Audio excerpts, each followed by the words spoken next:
Every company size unit in the Army had a drone and has for 10 years. It just wasn't very good. Okay, but we're locked into this program of record, and so we're continuously reissuing less than awesome equipment to our warfighters. Thousands of companies show up to sell their technology to the U.S. Department of Defense each year, but so few will transition from proof of concept to true production across the valley of death. The select few who do, their stories are rarely told. Until now. I'm Noah Scheinbaum, and this is Crossing the Valley. Lieutenant General Ross Coffman is a rare breed. He went directly from senior military leadership to startup leader. He was the Deputy Commanding General for Combat Development at Army Futures Command from 2022 to 2024. And before that, he was Director of the Next Generation Combat Vehicle Cross-Functional Team. Today, Ross is the president of Forward Edge AI, a company building cybersecurity products for the quantum age. In this episode, he's joined by his longtime friend, Colonel Dan Cormier, an esteemed warfighter, and currently the Training, Education, and Leader Development Specialist at the Naval Leadership and Ethics Center. Enjoy. Ross, Dan, thank you both for taking some time with us here this morning up in Cambridge. I'm curious, let's start here because we're in sort of sunny Boston in April. What brought you two to this conference today? Yeah, this is a national security conference with Harvard Business School and MIT.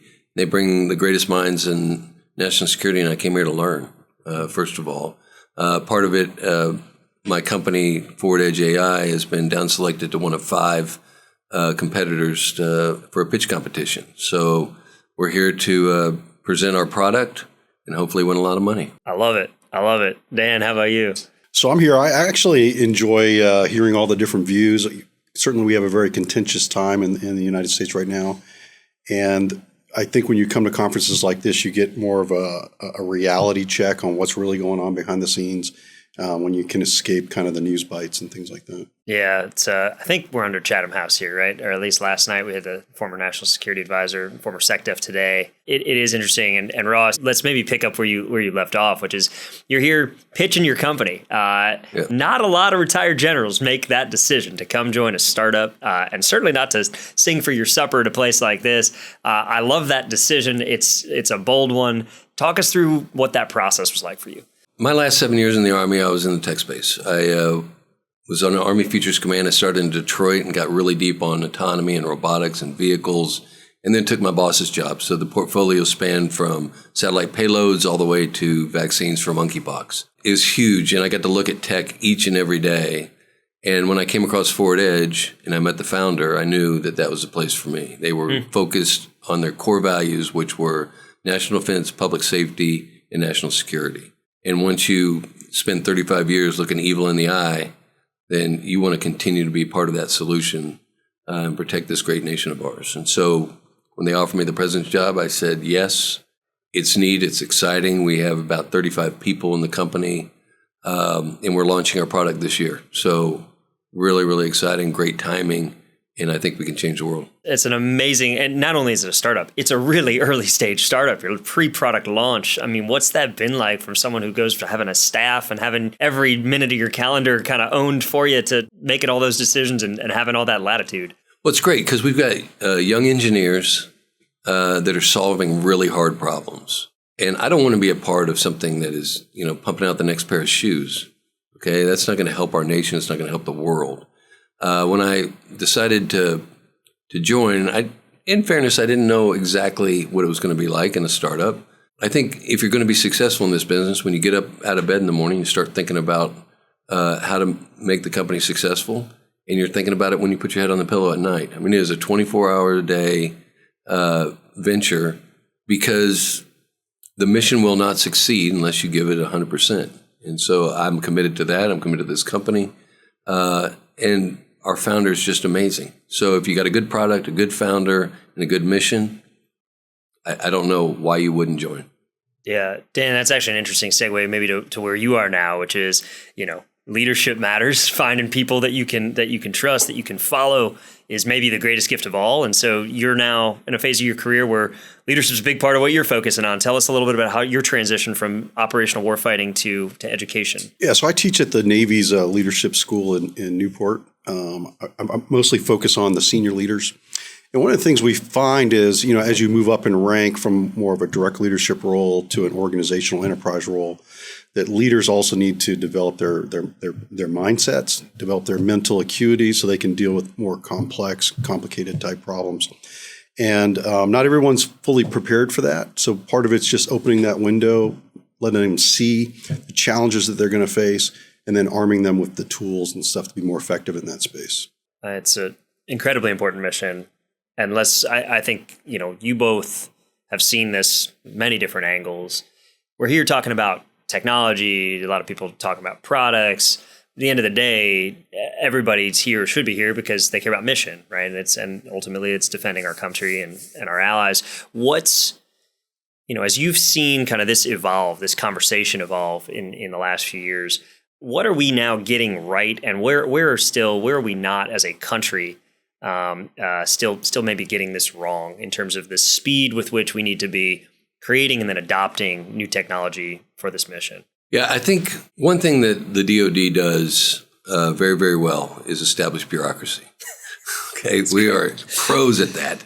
And for good reason, right? So bureaucracy generally stems from inefficiencies or abuse. And so you add a rule and you add another rule, and then pretty soon you have a, DoD 5000, which is just thousands and thousands of pages of how procedure will precede product. And what we have to get to is what I call a characteristics of need. Okay? And this was born in Detroit, where you give broad overarching capabilities document out to industry and iterate with them so that no requirement is set before it's time. You continue to learn, you continue to grow. I'll give you a perfect example. We started an ACAT 1 program to replace the Bradley fighting vehicle. And everyone really wanted to talk about, well, what's it weigh? What's the exact weight? And we took a different approach. It was, okay, we want to be able to cross 85% of the bridges in Eastern Europe. Engineers can make the track base longer to disperse the weight. They can make it wider. It doesn't matter what it weighs. You have to look at the capability. So if you can work with industry and iterate with them, then you don't slap the table until the last possible moment so that as innovation comes, as technology changes, you're able to do this. We have to take that mindset across the DoD. And when you start talking software innovation, when you start talking hardware innovation, we have to be able to iterate very, very quickly as it changes, or else you're stuck with old new stuff. And we don't want old new stuff. We want to be able to move very fast, iterate, and improve.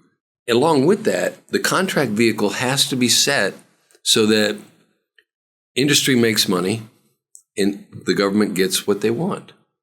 All too often, we want to put those against one another. It needs to be a holistic view so that we understand companies have to survive. They have to pay their people. That's very, very expensive. And the government doesn't want to get taken advantage of.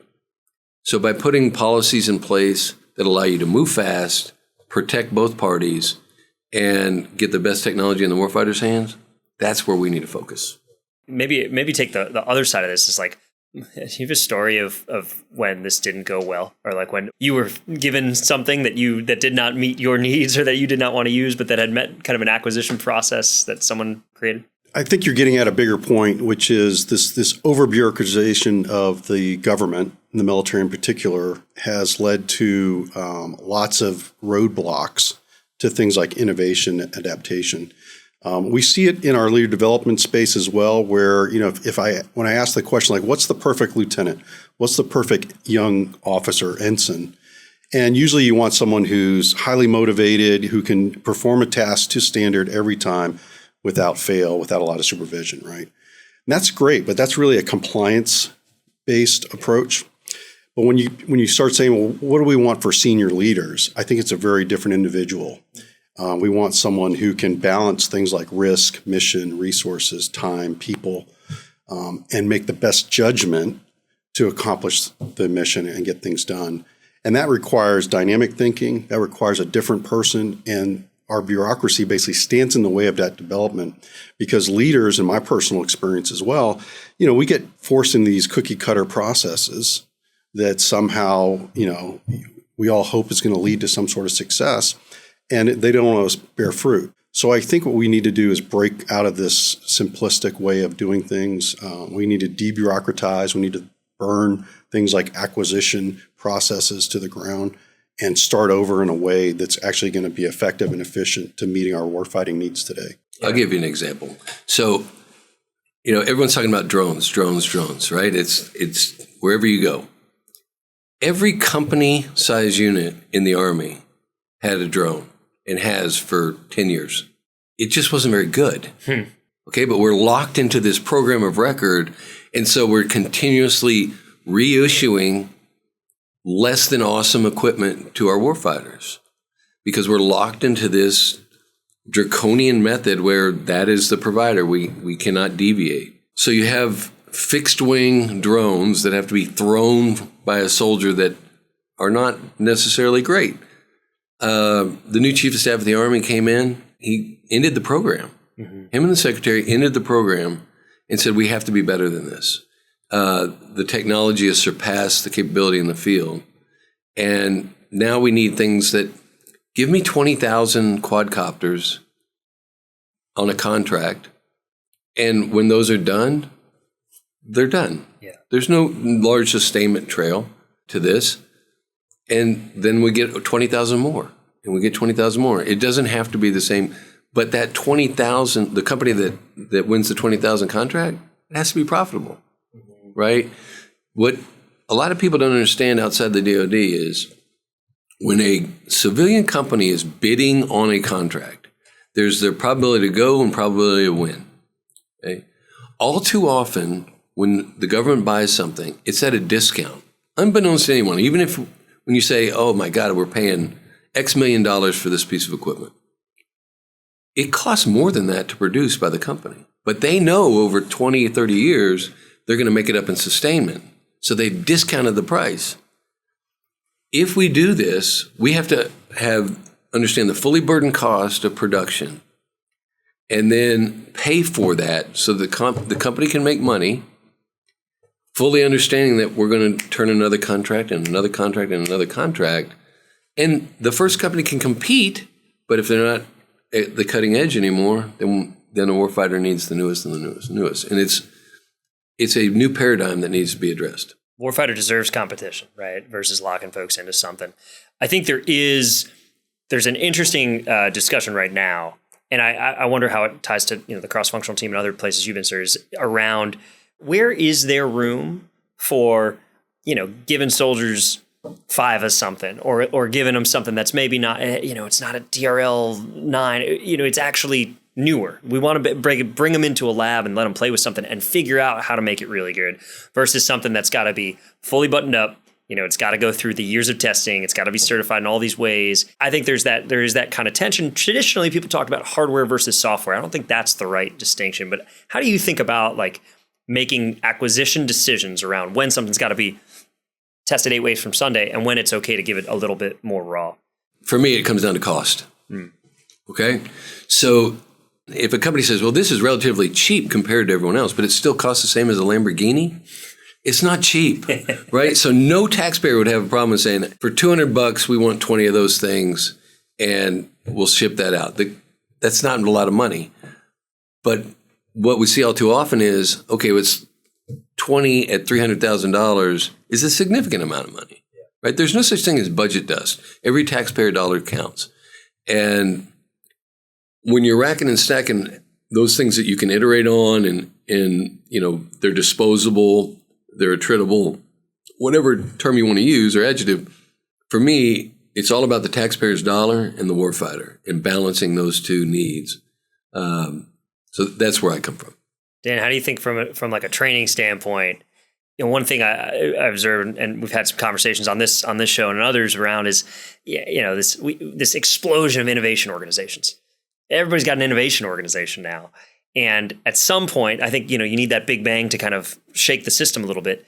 But how are we kind of creating that culture of innovation within the existing leadership so that that doesn't have to be all siloed, or should it always remain kind of set off to the side? Yeah, I think we need to make a distinction at, we think of things today in mass. So we think of this, we need to build all these efficiencies, make sure there's no errors, no mistakes, right? And that's what leads to these big bureaucratic processes that take years and years and lots of cost overrun to acquire anything.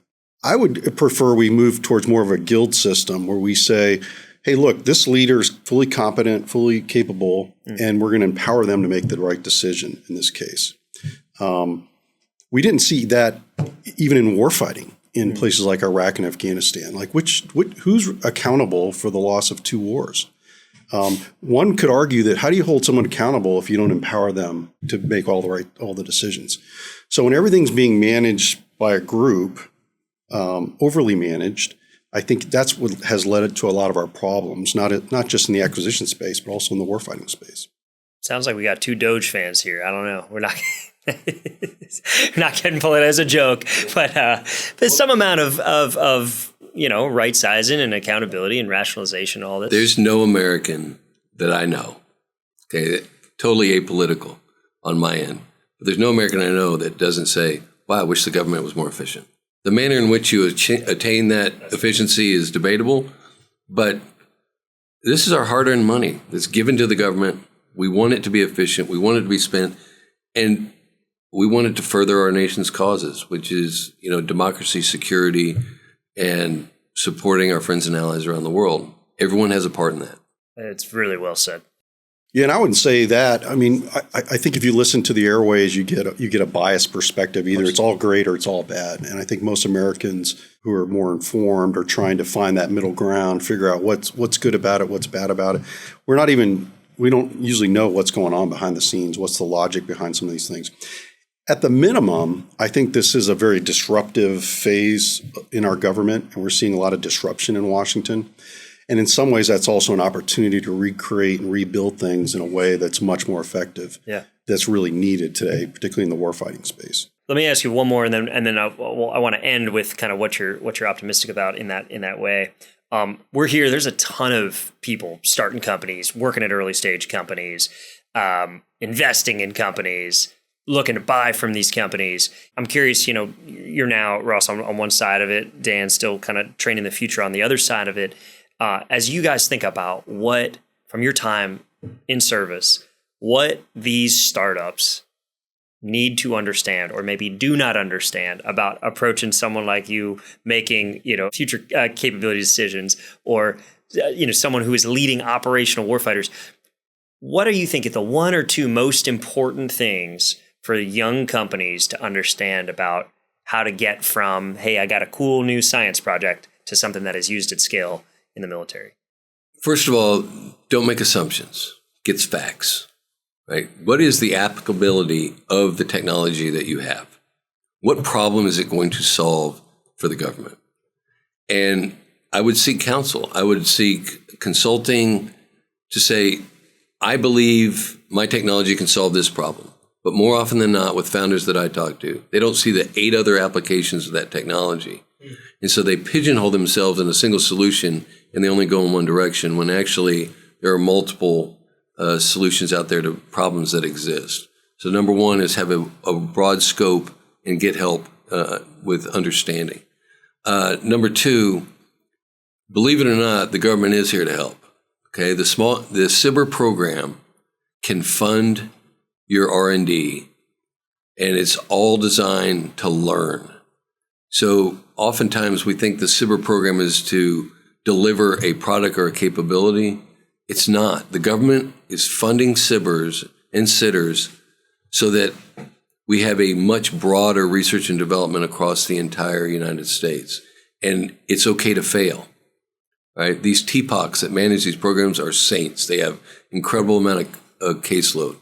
And they are encouraging young companies to get out there, and they will give them money when they win a SBIR or SITR to do just that.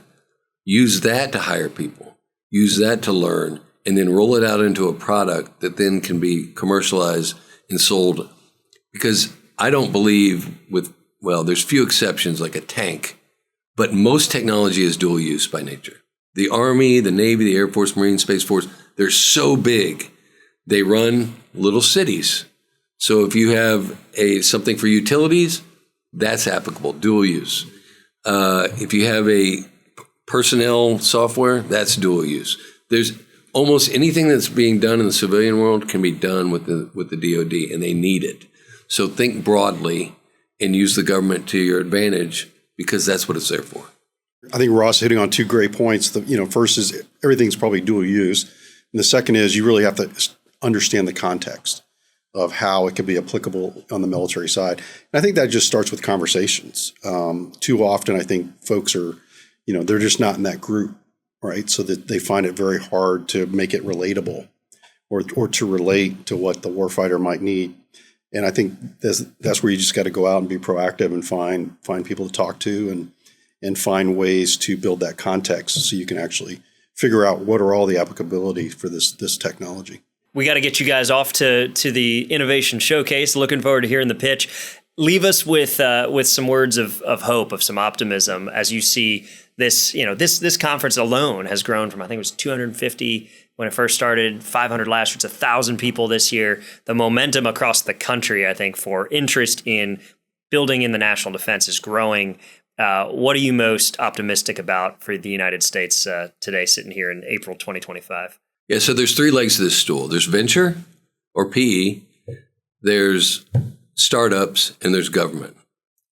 And you're seeing those three groups come together to have solutions for the warfighter. And everyone is seemingly focused on delivering the newest and greatest tech. The government is changing.